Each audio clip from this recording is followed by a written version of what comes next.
What was the last lesson that you learned? I recently learned about three, I think. It's worth mentioning.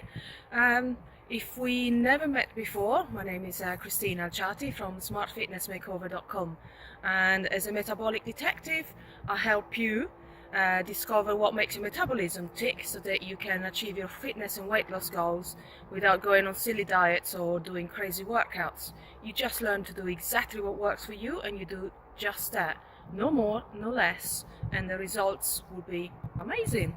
I had, as I mentioned before, I recently had some time off because I wasn't feeling particularly well. So that time off usually turns into a time for reflection, and that is the first lesson that I learned. That it's important to make an effort to try and create the space if you want to make time to reflect on your life or anything you're doing, whether there's something bothering you or not. It's always good to have some time off to think about the things that may, anything that things that may be working, things that are not working, solutions that you might need to find, and that's really, really great. And the other lesson I learned while I was spending time, this time of introspection, was that it's important to always trust your gut instincts and put them to the test, and obviously try to, and that's something that somebody taught me many years ago. You want to try and do little tests and see if your intuition is spot on, but once you've established that, don't ever forget to trust your intuition, because it really guides you towards anything that the things that turn out to be the best for you. And I had this recently, actually thinking about it. It's been like this all my life. One of the things that I really enjoy doing is studying martial arts, and I've been very lucky throughout my life. I always trusted my instincts and gone to places where perhaps scared me a little bit or wasn't quite so sure, but I thought, well, I got this strong instinct that this is a good place to go, so I ignored the fear and I just went for it. And as a result, I was lucky enough, ended up always training with some of the best people in the world champions and just awesome people all the time. And it happened again. I just had to make a choice. The brain was saying, go this, go here, and where the instinct said, no, try this instead. There's for all the reasons that you shouldn't go there because it's going to be the good one. And guess what? That was the right choice.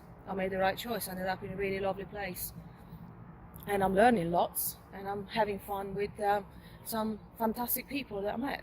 So always trust your instinct, and send the brain a memo and tell it to shut up and let you feel more than think sometimes. And the third lesson that I learned recently is that age is just a number. And when people say that, sometimes you just want to tell them to go and fuck themselves. But it's actually true if you decide that you want to make it true. Because again, some of the things I've been doing, again reflecting, I think I did some of the coolest things ever after I turned 40, which sometimes you think it's middle age. So on the year that I turned 40, I started doing track days, for example. I just went to some of the coolest tracks in the UK. I just went to the Nürburgring as well, and I did all sorts of crazy stuff. So that was the one thing. Then I started pole fitness after 40, probably I think it was the age of 40, 41 maybe, and that turned into an amazing adventure as well. And then recently then I did parkour. I started doing parkour when I was 46, and although that resulted in 3 years sitting on a bench nursing a massive injury, but I still did it, and I was actually quite good at it.